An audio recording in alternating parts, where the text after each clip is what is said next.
제6절 해방 직전 최종 준비 1.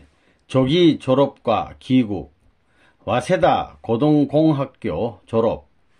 내가 동경에 가서 학교 졸업하고 그때는 학병에 나가고 그러기 때문에 반년을 단축해서 졸업했습니다. 외정 말기에 있어서 우리가 졸업할 때는 공학 계통의 학생들은 6개월 먼저 졸업했다고요. 선생님의 졸업 당시는 대동아 전쟁 중이었는데 병력 문제도 있고 해서 6개월 단축해 9월에 졸업했습니다. 관부 연락선으로 돌아가게 되어 몇 시에 도착한다고 전보를 쳐 두었습니다. 그러나 사정이 있어서 표를 무르고 가지 못하게 되었습니다. 간부 연락선 곤론마루 피격 사건. 학교를 졸업하고 내가 화관을 거쳐가지고 한국까지 서울까지 오는 티켓을 끊었는데 그때 타야 할 것이 곤론마루예요. 곤론마루라고 곤론환이라고 하는 배가 침몰이 되었어요.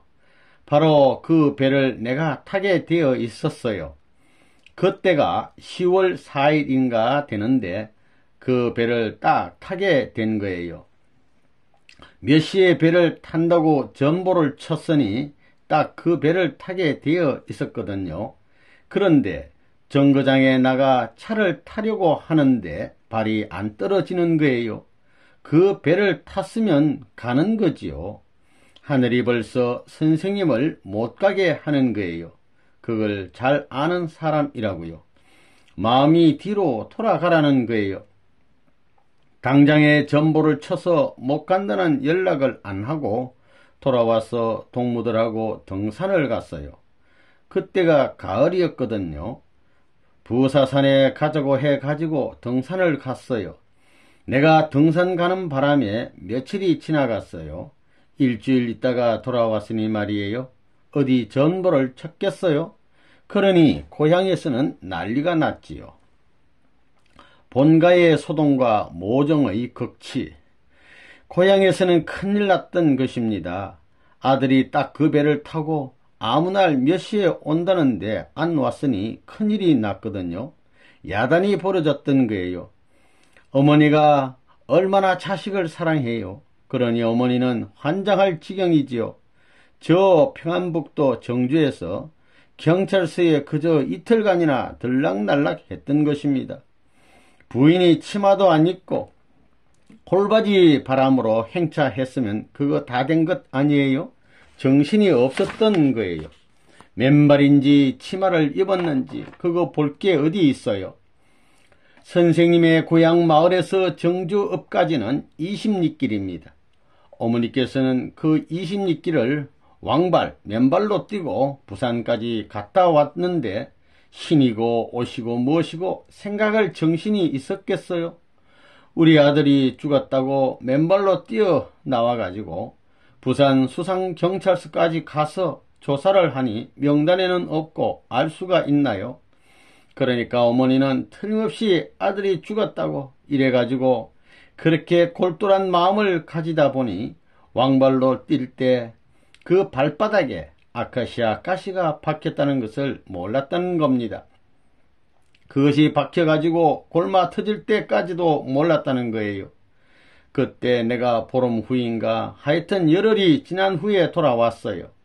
돌아와서 그런 말을 들었을 때 내가 너무 했구나 하는 생각이 들었어요. 그런 어머니였습니다. 정주에서 서울이 얼마나 멀어요?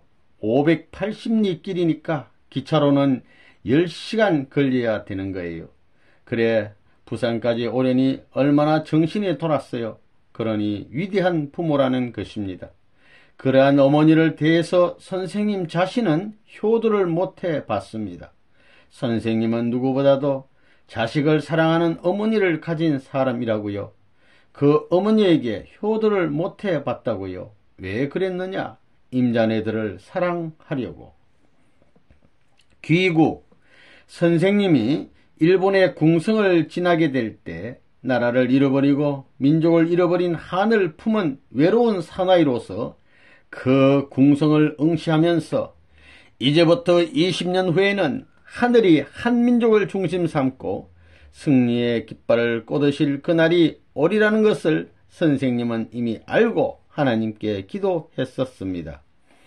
지금은 너가 우리 민족을 핍박하지만 앞으로는 반대로 내가 명령만 하면 일본의 젊은이들은 너를 향하여 이 궁성을 향하여 화살을 쏠 수 있는 날이 올 것이라고 그렇게 다짐했던 것이 25년 만인 1965년도에 이루어졌습니다.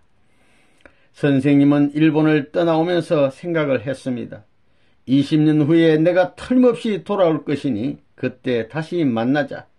지금은 일본 천황에게 원수를 갚지 못하여 우리 민족의 한을 풀어주지 못하고 가지만 앞으로는 너희 나라 백성, 너희 나라의 청년 남녀들에게 내가 명령하고 가르칠 때가 올 것이다. 그때 다시 만나자. 이런 생각을 했습니다. 그 후 선생님은 20년 만에 일본에 갔습니다.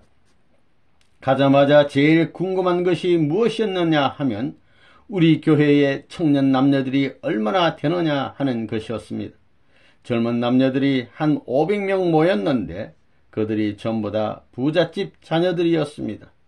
그들에게 말하기를 일본은 우리 한국의 원수인데 내가 너희들을 살리기 위해서 미천까지 대주며 특사를 보내주었다고 했습니다.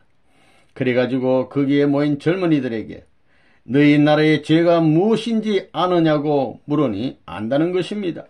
그러면 통일교회가 무엇인지 아느냐고 했더니 안다는 것입니다. 그러면 앞으로 어떻게 해야 되겠느냐고 물었더니 전부 다 선생님이 하라는 대로 하겠다는 것입니다.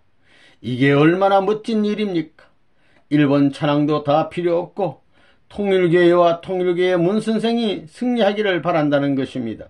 또 선생님이 명령하고 들이몰면 무슨 일이든 다 할 거냐고 물으니 그렇게 하겠다는 것입니다. 2. 서울 취직과 가정 출발. 정주 곽산의 최씨 부인, 최씨 신부. 선생님이 뜻을 알고 나서 성진이 어머니와 결혼한 것도 내 마음대로 한 것이 아닙니다.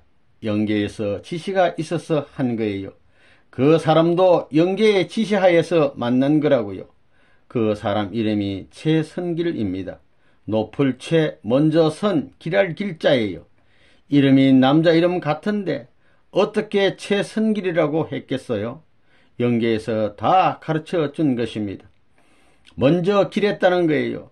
여자로서 먼저 길했다는 말은 하나님 섭리 가운데에서 누구보다도 축복받는 여성이 될 수 있다는 거예요. 그런 이름이라고요. 우리 성진이 어머니가 똑똑한 여자라고요. 아주 대바르고 집안도 괜찮아요. 최신의 문중하면 정주 고을에서 이름난 문중이거든요. 거기에 종갓집 딸이라고요. 또 아주 알뜰한 여자라고요. 지독한 여자예요. 요만큼도 신세지고 싶어하는 사람이 아니라고요.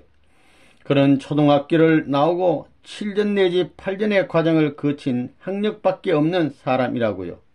그래서 하늘의 뜻 가운데서 만난 사람이라고요. 우선 세상으로 볼 때 남편은 자기 남편밖에 없다는 걸 알아야 돼요. 모든 면에 있어서 자신이 부족하니 그가 하는 것에 순응할 수 있는 여건이 커야 되는 거예요. 또 자기는 큰 뜻을 품고 가는 남편의 길에서 어떤 고생이라도 달갑게 받아라 이거예요. 개인적으로 여러 가지를 볼 때 그런 현격한 차이가 있으면 있을수록 그것이 뜻앞에 보탬이 되겠기 때문에 선생님도 소학교밖에 안 나온 성진이 어머니를 택했습니다. 그는 기독교 신앙이 돈독하고 신앙적 대표라는 거예요. 그런 관점에서 보면 전 세계를 대표함과 동시에 국가를 대표해 가지고 남자 세례요한 입장이 아니라 여자로서 세례요한의 사명을 해야 될 입장에 있는 사람이 성진이 어머니였습니다. 기독교의 사명은 뭐냐 하면 신부를 제시하고 신부를 하늘 앞에 연결시키는 것이기 때문에 그런 관점에서 볼 때 그런 의미가 있다는 거라고요. 그때 성진이 어머니는 신사참배 문제를 중심 삼아가지고 감옥살이까지 했던 경력을 가진 사람이었습니다. 그런 여인을 찾았던 거라고요. 그런 처녀를 찾았던 거라고요. 중매장이가 그러는데 내가 24째라는 거예요. 신랑을 구하려고 신의주로부터 어디 몇백리 안팎에서 잘난 남자는 다 승진 어머니 집도 기도하고 다 영통한 패들이거든요. 벌써 선생님 사진을 보고 기도하니까 영계에서 가르쳐 주더라는 거예요. 참 가르침 많이 받았어요. 동서쪽에서 큰 거울이 나타나 하늘 복판에 와서 하나 된다던가 그 가운데에 태양이 떠올라가지고 세계를 비추는데 천지 동서남북의 별과 달이 쭉 둘러서 있었다는 거예요. 그 달빛이 비쳐서 만국이 꽃밭으로 화한다던가 말이에요. 그들이 꿈같은 그런 계시를 많이 받았다 이거예요. 기도를 해보니 그렇게 되니 그 여자가 딴 남자에게 마음이 있었겠어요? 죽어도 내 사랑이라고 하게 돼 있다고요. 선보로 밤길 70리. 이모니까 몇 촌이 되나요? 7촌. 촌수로 보면 한 단계 떨어져야지요. 아, 이모가 떡 나타나가지고 말이에요. 이분이 유명한 분이지요. 중매자로서는. 아, 이거 작은 조카 중매는 자기가 한다고. 내가 농도 좋아하거든요. 그 할머니를 내가 데리고 놀려 먹는 게 참 재미있다고요. 밤에 배고프면 국수도 사 나르고 말이에요. 아, 중매 잘한다면 한번 해보시라고 이래가지고 나는 그 다음 고향을 떠났거든요. 그래가지고 이럭저럭 오자가자 하다 1년 8개월이 지나가지고 고향에 갔다고요. 그동안에 그 색시는 시집가고도 남았을 거고 관심도 없는데 말이에요. 가자마자 이모되는 양반이 벌떡벌떡 소리를 지르면서 큰일 났다는 거예요.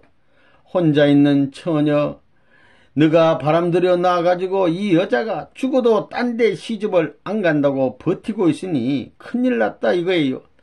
집에 오자마자 가보자 하고 앞에 서서 가시는 거예요. 또 어머니 그 다음에는 우리 동네에 내가 그래도 화제거리거든요. 그러니까 전부 다 삼촌으로부터 5사람이 떠났었나 밤을 새워가지고 서울에서 가가지고 밤에 내려 밤길 70리를 잠도 안 자고 걸었어요. 조그만 자갓돌을 심어놓고 포장하지 않은 그런 길이었고요. 구두를 신고 70리 길을 가던 걸 생각하면 지금도 끔찍해요. 동이 터서 먼 발치에 사람을 볼 수 있을 만큼 되자 주막집이 보이더라고요. 거기 가서 여기 아무개네 집이 어디냐고 물었더니 바로 요 앞집이라고 해서 보니 좋은 기아집이더라고요. 그 동네에서 제일 큰 기아집이었어요. 지나가는 손님이 실례가 대단합니다 하고 떡 인사를 차리고 세상에 그런 실례가 어디 있어요? 그렇지만 밤새도록 걸었으니 할 수 있어요? 방 하나 내소. 내가 사흘 밤을 못 잤소 했다고요. 그래서 어머니하고 이모하고 삼촌은 딴 데 사랑방에서 자고 말이에요. 아랫방에는 어머니하고 이모 되는 사람이 자고 말이에요. 나는 신랑이니까 독방 줘야지요. 그런데 이게 12시가 되어도 깨지를 않네. 아침밥 다 해놓지 별 수 있어요. 이래가지고 말이에요. 1시 반인가 1시 40분에 일어났어요. 그 다음에 세수를 하는데 남의 집 불편한데 왔으니까 돗자리 펴고 말이에요. 대야에 물하고 소금하고 받치는데 그러다 보니 2시 반이 됐네. 이렇게 되면 밥 안 먹을 수 있어요? 아닌 게 아니라 밥을 차려 놓았어요. 순식간에 다 훑어버리는 거예요. 하나도 남기지 않고 그러는 겁니다. 어떤가 보는 거지요. 이래 놓고는 물까지 더 달라고 하고 말이에요. 그 다음에는 과일 같은 거 안 사 오느냐고, 과일 없느냐고, 없는 것만 찾거든요. 그러니 소문이 신랑이 선보러 왔다더라 하고 소문이 동네에 그 동네는 한 150집 되는 큰 동네입니다. 그 최씨 동네. 150집 되는 그거 뭐 몇 분 동안에 소문이 난다고요. 아이고 자고 있는 데는 어떻게 잡다는 등 어떻고 소문이 나는 거예요. 그래서 어떤 배포가 있나 보려고 닭을 잡으라고 한 거예요. 이러니 닭을 안 잡게 돼 있어요. 있는 닭 전부 다 하고 사돈의 팔촌네 닭까지 몇 마리나 될까? 한 50마리 잡았을 거예요. 잡아가지고 너도 먹고 물러가라 이거예요. 그리고 나서 저녁 먹고는 말이에요. 이거 색시 선보러 온 사람인데 색시 선보겠다는 얘기는 하나도 안 하네. 재미있는 얘기만 엮어대는 거예요. 동경이 어떻고 일본 사람이 사는 것이 어떻고 전부 얘기해요. 2시까지 얘기했다고요. 2시까지. 밤 2시까지입니다. 맞선 후 약혼. 이러다가 보니 3시가 넘었어요. 3시가 넘었다고요. 자, 이거 가만히 보니까 안 되겠어요. 그래서 그러면 이렇게 넣었더라도 당신네 딸이 얼마만한지 한번 봅시다 한 겁니다. 밤 3시에 선보겠다는 신랑감은 내가 역사직일 겁니다. 그래서 이제 불러오라고. 불러 앉혀놓고는 전부 나가지 말라고 하는 거예요. 나가지 말라고 하고 하나하나 재미있게 밀고 나가는 겁니다. 학교는 어떻고 전부 다. 그리고 나서 그럼 내일 만나자고 해가지고 그 이튿날 본격적인 시험을 치는 거예요. 이틀째. 그 다음에 사흘까지 묵는다면 선보러 와서 사흘까지 묵고 가면 욕먹는 거예요. 그래서 그 이튿날 내가 통일교에 이런 길을 갈 것을 얘기하면서 전부 조목조목 물어보는 거예요. 그러면서 못해도 혼자 5년 동안 결혼해가지고 5년 이상 7년까지 될지 모른다고 혼자 살 각오를 해야 될 거라고 그때 다 얘기를 한 겁니다. 그때야 자기가 그러니까 뭐 주는 것이 값이지요. 달라는 대로 값을 다 지불하게 돼 있잖아요. 무엇이든지 다 한다고 했지요. 이래가지고 결혼을 한 거예요. 약혼식을 딱 해놓고 집에 돌아왔어요. 이래가지고 12월 달에 약혼을 하고 20세 못 넘은 18세 미만 한국 나이로 하면 19살이 안 된 사람이어야 됩니다. 승진이 어머니도 19살에 약혼한 거예요. 만주 전업행 변경과 곽산 방문. 하얼빈 위에 하일라일이라는 곳이 있습니다. 그때 만주 전업이라고 전기회사에 취직해가지고 일본에서 돌아올 때 학교에서부터 거기까지 가서 살려고 했다고요. 거기에 가려고 한 것은 무엇 때문이었느냐? 소련말을 배우고 중국말을 배우고 몽고말을 배우려고 그랬다고요. 아시아에 있어서의 대륙기지를 앞으로 요리할 것을 생각하고 말을 배우기 위해서 가지고 했던 것입니다. 3년 동안을. 만주 안동현에 만주 전업이 있었습니다. 그 후에 그 지점에 가려고 가만 보니까 정세가 편안치가 않아요. 만주에 가서는 안 되겠더라고요. 그래서 안동에 취직한 모든 걸 반환하러 갔어요. 가지도 않고 사표까지 첨부해 가지고 비용까지 다 가지고 안동에 가서 지점장 만나가지고 청산 짓고 나오다가 곽산이 정주 다음이에요. 정주와 선천 중간입니다. 그때가 2월달이던가 될 거예요. 이제는 결혼식 날짜를 받기 위해서 들렀다고요. 그런데 차 시간이 맞지 않기 때문에 저녁에 와 내렸어요. 곽산에 내리니까 6시인가 그래요. 해가 뉘엿 넘어갈 때라고요. 벌써. 거기까지가 15리 길이거든요.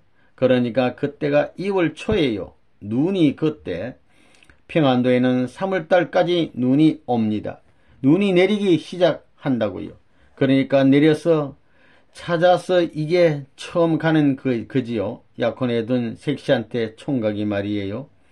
그런데 무슨 일이 벌어졌느냐 하면 마처남이라는 사람이 나오더니 우리 최씨 문중에서는 결혼하기 전에 신랑 될 사람이 찾아와서 이러는 법이 없다 이러는 거예요. 그러니 자기 문중에서는 나를 맞아들이지 못하겠다는 거예요. 돌아가라 이거예요. 그거 보면 가문은 괜찮은 가문이지. 아무리 그 무엇이라도 전통적인 기준을 중심 삼고 한 것이니까. 그래서 70리길을 다시 돌아가야 했어요. 한방 눈은 내리고 아주 시적인 장면이 벌어진 거예요. 내가 떠난 후에 장모가 돌아와서는 큰 난리가 벌어졌어요. 장모가 와 보니 문제가 크거든요. 이건 파혼이 벌어진다고 이래 가지고 아들을 대해 책망하고 작은 아들을 불러가지고 어디 그럴 수 있느냐고 이렇게 되니까 성진 어머니가 그걸 알았거든요. 큰 집에 있다가 그 말을 듣고는 두말하지 않고 차림을 하고 나선 거예요. 보통 여자가 아니라고요. 따라와서는 어떻게 그럴 수 있느냐고 하면서 자기 집으로 돌아가자는 거예요. 집의 모든 문제는 자기가 책임질 테니까 돌아가자는 거예요. 성진 어머니의 성격을 그때 내가 알았어요. 이야, 이 여자가 보통 여자가 아니구나. 아주 배포도 크고 말이에요. 그러나 그런 입장에서 무슨 얼굴로 처갓집에를 다시 들어가요? 그래서 안 간다고 했지요. 안 간다고 하니까 50리길을 따라 나선 거예요. 청주에서 50리길을 밤을 새우면서 따라 나서는 거예요. 그러면서 자기 사연을 쭉 얘기하는 거예요. 정주읍에 우리 삼촌이 있어요. 거기 가서 아침밥을 해달라고 해서 먹이고 차 시간에 맞춰 보내려고 했는데 절대 안 돌아가겠다는 거예요. 자, 이거. 그래서 삼촌 어머니들어 정인이 되어 달라고 하고 제발 큰 집에 데려가 달라고 해서 할 수 없이 삼촌 어머니가 데리고 가서 우리 집에서 일주일 있다가 갔습니다. 자, 일주일 지내면서 어머니 아버지가 가만히 보니까 싹싹하고 배포가 크고 살이도 짜여 있고 그렇거든요. 어머니 아버지 누나 동생 할 것 없이 홀딱 반한 것입니다. 작전을 그렇게 한 거예요. 가시마 구미 경성지점 전기부 취직. 그때 저 가시마라고 있다고요. 일본에 가면 큰 전기 회사였더랬는데 내가 옛날에 가시마 구미의 전기부에 출근했었습니다. 선생님도 옛날에는 그랬다고요. 직장에 가더라도 제일 일찍 가고 제일 늦게까지 일했다고요. 그런 훈련을 했다고요. 1등 안 하면 기분 나쁘다고요. 나중에는 제일 귀한 그 사람이 인계자, 그 사람이 주인이 되는 거예요. 마찬가지라고요.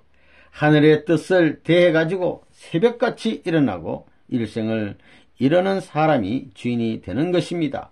하늘나라의 주인이 되는 것입니다. 성혼과 가정 출발. 선생님이 결혼식을 한 것은 해방 전입니다. 그것은 하늘의 명령에 의해 가지고 한 것입니다. 여러분도 알지만 그 사람이 성진이 어머니라고요. 결혼도 갑자기 하기 때문에 어머니 아버지가 2달 이내에 무명을 10여 필을 만들어야 되는 거예요. 그런 노름을 하니 일화가 참 많아요. 선생님의 일생은 전부 다 개척이었습니다. 결혼한 것까지도 내가 전부 개척한 것입니다. 말을 마련하는 것까지도 그때는 택시가 없었어요. 70리 떨어진 색신의 집에 장가 가기 위해서는 말을 타고 가야 되는데 외정 때는 전부 다 금지였어요.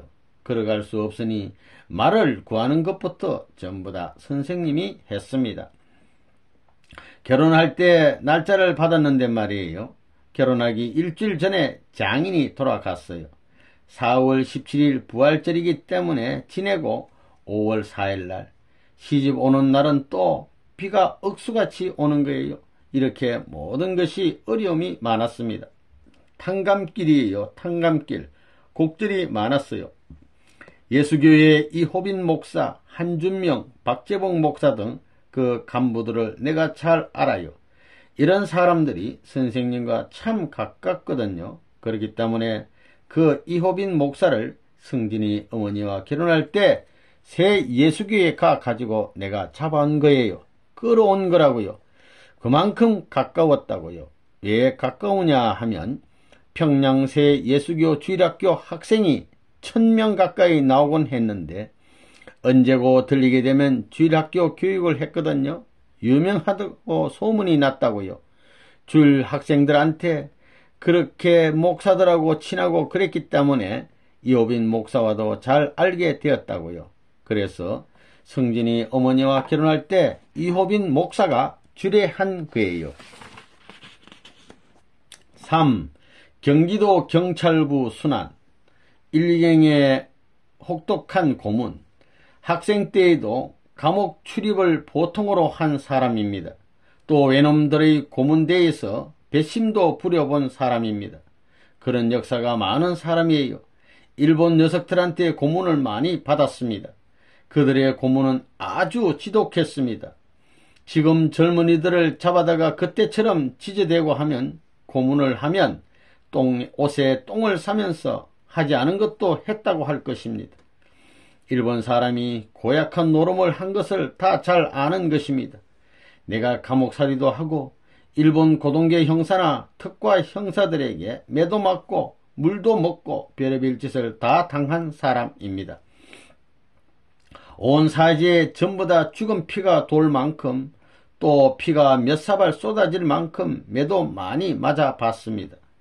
외정시대에는 군합발에 배를 얻어맞는 고문도 당했습니다. 두 녀석은 좌우에서 손을 잡고 또 두 녀석은 위에서 바른다는 것입니다. 그렇게 되면 백가죽이 어떻게 되겠어요? 미어지나요? 터지나요? 그래서 변소에 가서 한번 앉았다가 일어나 보세요. 그 얼마나 괴롭겠어요. 선생님이 외정 때 그때는 한참 일본 천황의 모가지를 따겠다고 했기 때문에 감옥에 들어가서 고문을 받았는데 제일 힘든 것이 뭐냐 하면 한번 해보라고요. 강목을 갖다 여기에 놓고 외정 때는 군대에서 신는 가죽 구두가 있었다고요. 징을 받아가지고 짜박짜박하는 가죽 구두로 바른 거예요. 그건 당해보지 않은 사람은 모르는 거라고요. 외정 때의 선생님을 아무리 감옥에 넣고 비행기를 태우고 아무리 전기 고문을 해대도 까닭 안 했습니다. 쳐라 이 자식아 쳐라. 너 방망이가 크냐 내 결심이 굳냐 해보자. 그런 싸움을 해 나왔습니다. 감옥에 들어가서 원정일 맞고 고문을 당하는 자리에서도 판자 쪼가리로 쪼이고 뒤틀어 짤 때도 이 자식들 해보자 이 자식들아 그러면서 참았습니다. 피를 토하는 자리에서 10손가락의 피를 내는 자리에서도 이것이 10개 국가의 피를 대신하고 10개 민족의 피를 대신하는 제물로 바쳐질 수 있다면 얼마나 영광이겠느냐 하고 기도하였습니다. 외정 때 내가 12시간 가까이 고문을 받고 피를 토한 적도 있었고 15분 동안 사람을 미치게 하는 평생 잊지 못할 그런 고문도 받았습니다. 이것을 12시간 받으면서도 기적적으로 살아나왔습니다. 맞으면서 뒤로 벌렁벌렁 나자빠지고 죽은 피가 주르륵 쏟아지도록 매를 맞으면서도 쳐봐라 그 몽둥이가 부러지나 내 뼈가 부러지나 하며 견뎌냈습니다. 한 번은 14시간 동안 치조를 당하고 고문을 당해가지고 기어서 20m도 가지 못할 만큼 되고 몇 번씩 죽었다가 깨어나는 그런 과정이 반복되었어도 나는 입을 열지 않았습니다. 고문받는 심정과 기도. 외정 때에 감옥에 가서 피눈물이 엇갈리는 고문을 받으며 냈던 비명소리는 인류가 하나님의 뜻이 이루어질 수 있는 정상의 자리를 추구하면서 냈던 소리였어요. 그 비명소리에 정상에 올라가지 못하고는 불평을 할 수 없는 그야 이놈의 자식들. 아버지와 본주를 토로할 수 있는 자리에서 아버지 하고 부르면서 하나님 제 피는 옛날 선조들의 피와는 다릅니다. 배반의 심정을 품고 하나님을 원망하는 가운데 피를 토하고 썰어져 죽은 자들과 같은 사나이가 아닙니다. 나를 동정하지 마시고 민족과 국가와 세계 인류를 동정하시옵소서. 영계에 있는 영인들의 한을 풀어줄 수 있도록 아버지여 도와주시옵소서. 나를 앞세워 그들의 살 길을 열어 주시옵소서라고 피를 토하며 기도해 나온 것이 선생님의 길이었습니다. 페라 이놈의 자식, 내가 대한민국을 사랑한 애국심이 크냐? 너가 일본을 사랑하는 애국심이 크냐? 너하고 나하고는 원수다. 이러면서 아주 멋진 싸움을 한 거예요. 선생님이 감옥에 들어갔을 때는 일본 제국주의 시대였습니다. 그래서 그 당시에 선생님은 나라를 배반하는 역적의 자리에 나가지 않게 되어 도리어 감옥에 들어갔던 것을 감사했습니다. 내가 구원받는 것보다 나 하나 죽어가지고 나라가 해원성사되고 나라가 해방된다면 얼마나 좋겠느냐 생각했던 거예요. 이것이 통일교회의 전통적 사상입니다. 일본 감옥에 들어갔기 때문에 한국 민족의 비참함을 내가 알았습니다. 다 교육이에요. 일본이 얼마나 나쁘다는 걸 감옥에 들어가서 알았습니다. 감옥에 들어가 가지고 고문을 받고 피를 흘리는 과정에서 그 동지들과 더불어 있으면서 비로소 한국의 비참상을 알게 된 것입니다.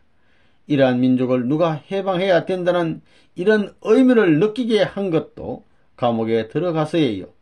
감옥이 선생님에게는 위대한 선생이 되었어요. 복귀심리 노정에 있어서 어느 누구도 건드릴 수 없는 초성을 놓을 수 있는 한때였다 이거예요. 생명을 건 묵비권. 선생님도 피를 토하며 사경을 몇 번이나 넘나들었습니다. 하지만 감옥에서는 함께 일하던 동지들에 대한 책임과 의리를 위해서 생명을 걸고 나 혼자 싸웠다고 말했습니다. 죽인다고 위협해도 말을 안 했던 거예요. 말 안 한다면 안 하는 것입니다. 100여 명의 생명이 나 하나에 달려가지고 죽고 사는 문제가 걸려있는데 혀를 끊었으면 끊었지 얘기할 수 있어요? 안 한 거예요. 안 한다 이 자식아. 너는 쳐라. 너가 치지만 난 맞는 데 있어서 너를 이겨야 하는 것이 내 책임이다 한 것입니다. 책상 다리 4개가 전부 다 산산조각으로 부러져 나가도록 맞아서 온 몸뚱이에 시커먼 피멍이 들더라도 한마디 불지 않았다고요. 이 녀석은 죽기 전에는 말 안 한다고 할 정도로 말을 안 했어요. 아무리 고문을 해도 한마디도 말 안 한 것입니다. 책임자로서의 내 비밀을 지키는 것입니다. 강목으로 소름 끼치는 고문을 당할 때도 말하지 않았습니다. 의리를 지킬 줄 알아야 되는 것입니다. 한번 약속을 했으면 자기가 망하더라도 지켜야 합니다. 이렇게 고문을 당한 후에 하룻밤만 지나면 그날은 슬픈 날인 동시에 잊을 수 없는 날로 남아지는 것입니다. 지금도 이름을 기억한다고요. 도경의 고문 주임 녀석이 암만 고문해도 불지 않았습니다. 안 분다. 그것으로 끝이에요. 365일 암만 해보라는 것입니다. 몇 번 죽었다 깨어나도 왜 그래? 잠 좀 자자 하고 농담하는 거라고요. 잠을 좀 더 자려는데 왜 깨워 이 녀석들아. 이러다 보니 고문하고도 친구가 되었다고요. 누가 와도 야야 이렇게 하니까 안 아프다. 이렇게 하라 이렇게 하라. 한마디 해버렸다고요. 해길이 안 날 게 뻔하거든요. 한마디만 하면 될 텐데. 그래 너희들이 억지로 도장을 찍었지만 공판장에 나가게 되면 내가 얘기할 거야. 그렇게 했다고요. 사나이라면 제 마음대로 해야지요. 이런 사나이라고요. 선생님이 취재관이라면 1등 취재관이라고요. 예정 때 수많은 능란한 검사 판사들 앞에 그저 못난이 노름을 해가지고 다 잡아먹었다고요. 조소 꾸밀 때에 썩 못난이 노름을 하는 거예요. 그러면 아니 저런 사람이 일개의 책임자가 될 수 있나? 아무래도 유치원 아이들 같구만.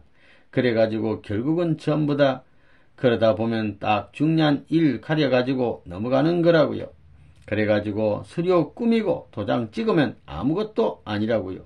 그런 작전을 그렇게 못난 노름할 때 가서는 해야 된다고요. 그게 능란한 사나이라고요. 원수 용서와 축복. 나를 감옥에 가두어도 내 마음과 내 이념은 가두지 못합니다. 나를 치라는 것입니다. 치면 지금까지 내가 하나님 앞에 걸어 나온 길과 하나님이 닦아 나오신 길과 연결된다는 것입니다. 그러니 원수를 사랑할 수 있는 마음이 얼마나 강한지 감정하라는 것입니다. 칠 테면 쳐라. 내가 너를 미워하는가 안 미워하는가. 매를 맞고 피를 토하면서도 잘 맞았다. 역사적인 모든 원한에 인류를 대신해 맞았다. 내가 맞고 잊어버리고 내가 이것을 기억하지 않겠다 하면서 하나님이시여 이들을 용서하소서라고 했다면 이것이 얼마나 멋집니까? 그 자리를 지나가야 되는 것입니다. 그러기 위해서는 나를 죽이는 자리에 세워야 합니다. 그러면 간단하다는 것입니다. 옛날 외정 때 구마하다라는 녀석이 있었는데 말이에요. 지금도 그 이름이 잊혀지지 않아요. 그 녀석이 나를 그저 밟고 치고 그럴 때 내가 생각하길 원수를 사랑하라고 했는데 밟고 치니 내 성격 같으면 당장에 발길로 차버릴 텐데 이 녀석이 그래 너 해라. 참아보자. 죽는 경지에 가더라도 참아보자. 이러고 있었다고요. 나는 그들을 원수같이 대하지 않았습니다. 그들에게 복을 빌어주고 가야 할 책임이 내게 남아있기 때문에 그들의 무엇을 보고 복을 빌어줄 것인가를 연구하였습니다. 그 감방에서 고민하고 연구한 것입니다. 그러나 사람은 양심이 있으니 아침에 사람들이 다 나간 뒤에 아무도 모르게 사과합니다. 그것이 사람인 것입니다. 그것을 보면 인간은 누구나 같다는 것입니다. 그들도 양심은 속이지 못한다는 것입니다. 위험방지책. 고문받는 자리에 나가더라도 안 죽어요. 고문할 때는 반드시 피를 흘리고 가야 돼요. 물 먹이고 그런다고요. 그리고 배나 어디나 꽉꽉 밟아요. 바른다고요. 그렇기 때문에 그걸 견뎌내기 위해서는 관장을 하고 나가야 돼요. 오줌 대신 뒤로 다 뽑아내야 되는 것입니다. 숨통을 뚫어야 돼요. 그러기 위해서는 피를 내고 가야 됩니다. 피를 내면 파괴가 안 벌어진다고요. 폭발되지 않아요. 째지지 않아요. 그러니 피를 내야 돼요. 그렇기 때문에 하나님이 얼마나 지혜의 왕인지 모릅니다. 여러분, 너무 피곤하게 되면 코피가 나지요. 코피가 안 터지면 뇌출혈이 되는 거예요. 코피 나는 것은 그 방지책이에요. 고단하게 될 때 혈압이 높아지는 것을 알기 때문에 터져 나오는 것입니다. 그와 마찬가지로 고문당할 때는 반드시 숨통을 만들기 위해 피를 흘리고 가야 돼요. 그러니 입술을 깨물던가 혓바닥을 깨물던가 해서 피를 흘리고 구멍을 뚫어 놓고 가야 됩니다. 그런 것은 내가 가르쳐 줘 가지고 많은 사람들을 구했어요. 우리 같은 사람의 생애 노정이 편안한 길이 아니고 쉬운 길이 아닙니다. 지금까지 수많은 죽음길이 굽이쳐 왔지만 그 고개를 다 넘었어요. 감방 안의 추위. 선생님은 감옥살이를 많이 했기 때문에 그런 경험을 많이 했어요. 감옥이 춥거든요. 옛날 외정 때 참 추웠다고요. 불 안 떼준다고요. 화덕이 없다고요. 거기는 옷을 10년 살게 되면 10년 동안 옷을 입고 살아야지 벗고는 못 살아요. 그러니까 언제나 따뜻한 이 겨드랑이 아래는 말이에요.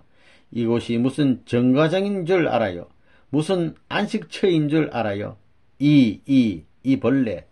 여기 솔기가 있는데 말이에요. 여기 솔기가 있거든요. 여기에 싹 이래가지고 여기서부터 쭉 내려오는 솔기를 딱 이래가지고 하게 되면 새빨개진다고요. 그놈의 이를 말이에요. 추운 데에 잡아놓으면 말이에요. 이놈이 서로가 따스한 데에 있었으니 까놓으면 한 20마리가 있으면 서로가 주둥이를 잡고 안으로 박는 거예요. 그러니 나중에는 그게 동그래진다고요. 그거 한번 해보라고요. 그건 내가 전문가지요. 내 말을 못 믿겠으면 말이에요. 해보라고요.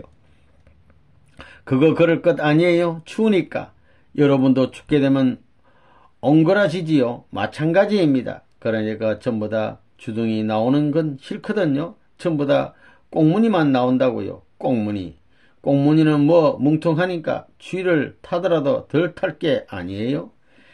이 발 같은 거 입이 나왔으니 얼마나 그거 먼저 추울까. 그러니 그거 들이받기 위해서 자꾸 파고 들어가는 겁니다. 밤톨처럼 되는 겁니다. 그거 한번 입에다 넣고 아그작 짓궂은 사람은 그것까지도 해먹을 줄 알아요. 어떻게 되는지. 모친의 눈물. 없는 돈을 모아가지고 외국까지 보내서 공부하라고 했는데 감옥으로 끌고 다니는 거예요. 감옥. 외정 때부터 어머니가 감옥에 찾아와 눈물을 흘릴 때면 어머니를 생각해서라도 그런 노름을 하지 않았으면 좋겠는데, 그런데 어머니가 말을 못하는 거예요. 어머니가 말을 못했어요. 나는 어머니의 아들로서 잘못한 게 없습니다. 문 아무개의 집안에 태어나 그 가문을 더럽힌 일이 없습니다. 대한민국 고유의 전통적 사상을 중심 삼고 비판해 보게 될 때 양심에 가책되는 것이 없습니다. 내가 비록 옥고를 치르는 몸이 되어 있더라도 이 아들이 불쌍하다고 눈물 흘리는 그런 어머니는 원치 않습니다. 여기에 충고를 해주고 격려해주고 내일의 희망을 위해 가라고 할 수 있는 어머니가 내게 필요합니다. 불효예요, 불효. 그런 불효가 없어요. 외정 때에 그저 감옥살이. 일본서 오게 되면 경찰서에서 벌써 나를 호출하는 거예요. 무섭거든요. 그렇다고 주먹질하는 것이 아니라고요. 부모가 와서 눈물을 흘리게 되면 난 청천벽력같이 호령하는 거예요. 당신 아무개 문 아무개라는 사람은 졸장부가 아니요. 내 눈에 스린 것은 어머니보다도 세계와 하나님의 슬픔을 풀기 위해서요. 그래서 이 길에 와 있다고 했어요. 석방. 나갈 때는 그들에게 친절하게 하고 나와야 됩니다. 한 대여섯 시간 동안 심하게 고문을 받고는 기절하여 벌렁 나가 쓰러질 때 그때 오히려 그에게 동정이 나온다는 것입니다. 그때 근성이 진짜입니다. 아, 그때 그 아무개는 어디 있을까 하고 생각나는 것입니다. 향락을 추구하는 사람에게는 이런 것을 아무리 설명을 해도 절대 통하지가 않습니다. 여러분들 같이 젊을 때가 참 좋은 때라는 것입니다.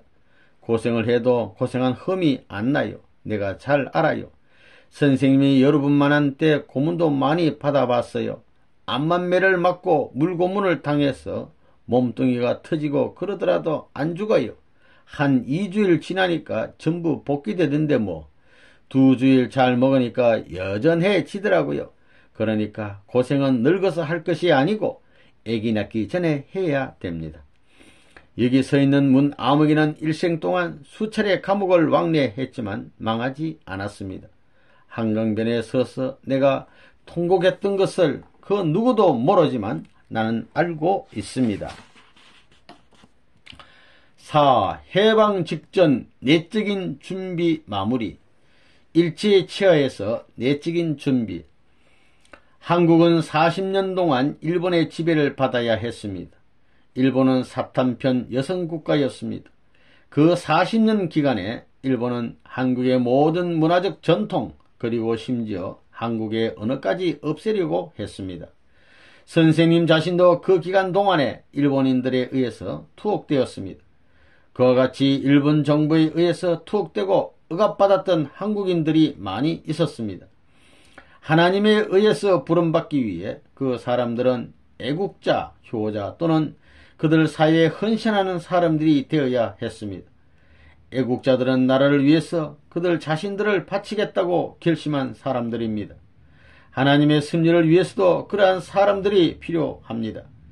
하나님이 섭리를 위한 기대를 찾으시고 넓히실 때는 항상 사탄의 반대 아래서 역사하십니다. 그때 선생님은 한 청년으로서 다가오는 공생애를 위해 자신을 준비했습니다. 1920년대를 중심 삼고 하나님은 이미 준비하여 선생님이 태어나가지고 이러한 무지한 인생 문제에 신음하면서 도리, 천리를 밝히고 종교 문제, 모든 사랑 문제를 밝히기 위한 노름을 쭉 하면서 해방시대까지 넘어온 것입니다. 해방시대, 그때가 내가 몇 살인가? 26살이구만. 선생님에게 있어서 개인의 환란 시대가 있었습니다. 내 자신에 대한 환란이에요. 그런 환란의 순간이 있었습니다. 심각한 순간이 있었습니다. 뜻의 길을 가느냐 못 가느냐 하는 문제가 있었습니다. 미지의 세계를 개척해야 하는데 첩첩 태산줄령이 가로막혀 있는 것을 넘고 또 넘어 그 세계를 밝힐 수 있느냐. 역사시대에 그와 같은 몸부림으로써 지나간 사람이 얼마나 많은가. 그런 것을 생각할 때 심각한 것입니다. 그때 잘못 결정했더라면 오늘날 통일교회는 없을 거예요. 자기를 생각하는 것이 일념이라도 있었으면 못 간다는 거예요. 그러면서 미지의 세계를 개척해 나왔어요. 그때 선생님은 여러분이 지금 배우고 있는 원리의 어떤 것도 결코 말할 수 없었습니다. 왜냐하면 하나님으로부터의 말씀도 있었거니와 선생님이 한국의 해방 직후에 이 일을 시작하기로 하나님께 약속을 했기 때문에 그때는 말할 수 없었습니다. 하나님의 뜻은 한 사람에만 의해서 성취될 수는 없습니다. 함께 일할 수 있는 대상이 있어야 합니다. 해방 전야의 기도. 서울을 중심 삼고 높은 산정에 가서 비장한 눈물을 흘리고 통곡한 때가 있었습니다. 이 대한민국이 어디로 갈 거냐? 위하는 천리의 대주제이신 하나님의 품을 떠나가지고 어디로 갈 거냐?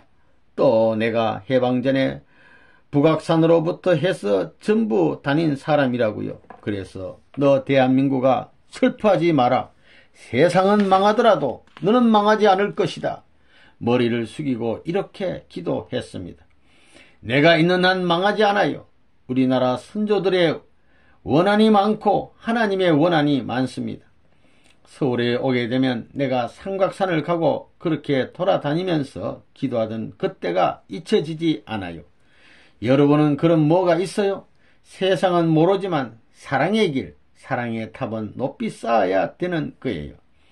나라를 위해 하나님 앞에 간곡히 몸부림치며 기도하던 사연이라든가 세계를 놓고 몸부림치며 기도하던 사연들을 마지막 그날을 보내면서 다 털어놓고 싶은 마음이 간절하지만 말할래야 말할 수 없는 가슴 아픈 내용이 있다는 것입니다.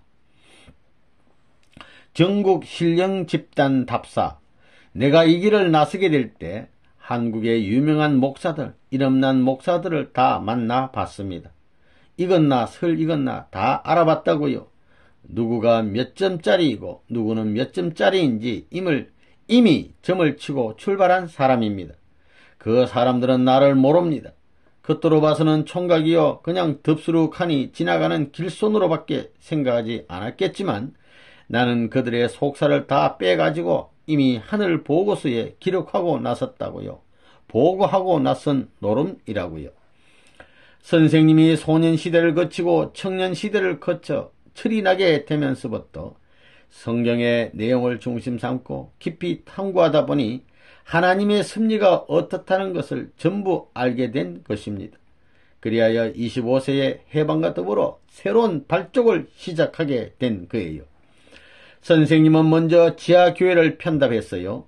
일본의 신사참배한 더럽혀진 사람들이 나타나기 때문에 해방 3년 전부터, 그러니까 23살부터 무엇을 시작했느냐 하면 지하교회를 편답을 시작한 것입니다.